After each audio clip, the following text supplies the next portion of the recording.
Next, I will introduce the application of the permanent magnets, and I will focus on the motors because it is the most common. And as we know, the global warming is getting worse, so people pay much attention to we call sustainable energy, such like wind energy or solar energy. And for the transport in our daily life, the concept of sustainable transport is failure. And a classic example is the electric vehicle. And there are many components in electric vehicle, and motor is one of the most important components that will affect the performance of the electric vehicle greatly. And these are three common motor types we use in electric car. They are induction motor, permanent magnet motor, and switch reluctance motor respectively. And this table shows its pros and cons. And as we can see, the induction motor and switch reluctance motor are not suitable for electric vehicle because they are too heavy and their size is too large, and also it has lower conversion efficiency. So the permanent magnet motor seems like the best choice for us if we want to apply this motor in electric vehicle. However, it still has some drawback like thermal stability and the magnet source, especially the rare earth element, and this part we will discuss later. And these four magnetic properties are used to compare the permanent magnets. First is the resonance, which measures the magnetic field, the strength of the magnetic field after you magnetize the magnet.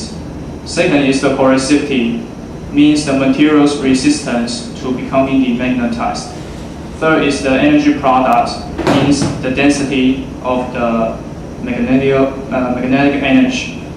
And the last is the Curie temperature, is the temperature at which the material will lose its magnetism. And when we choose a material as a permanent magnet, this property has to be considered. And it is the comparison about the magnets and their magnetic property. And we can see that the neon system has the best performance in resonance, porosity, and energy products. And that's why we choose, most commonly, we choose the neon system as a permanent magnet because especially its high energy products, we can reduce the volume of the magnets as much as possible. However, it still has some drawback. It has low Curie temperature, and it will confine its application. As to the practical application in motor, we have to face two problems. The first is the thermal stability. As I mentioned before, the neon system has relatively low Curie temperature, and we can improve this thermability by adding some cobalt elements. Second is the corrosion issue. And we can solve this problem by making a surface coating. Like we can deposit an aluminum or nickel thin film layer as a barrier layer to prevent the magnet from oxidation.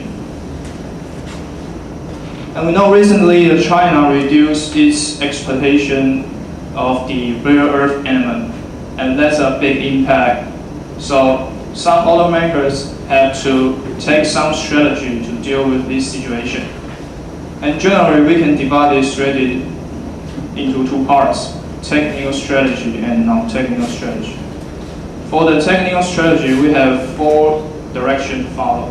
First is we can reduce the rare earth element percentage in magnets. Second is we can employ rare earth element-free magnets like nickel and ferromagnets, and also the normal material iron nitride. Third is we can develop other motors like induction motor and switch reluctance motor. But if we want to apply this motor in real application, we must to reduce their weight and size. And the fourth is the recycling technology. And for the non-technical strategy is to exploit new mineral resources. And to summarize our presentation, in the beginning we introduced samarium cobalt and neon magnets about its basic material property. And then we introduce some method to strengthening these magnets. And we introduce a new material which is called iron nitride. And finally, we introduce some application, especially in motors. And that's our presentation today. Thank you.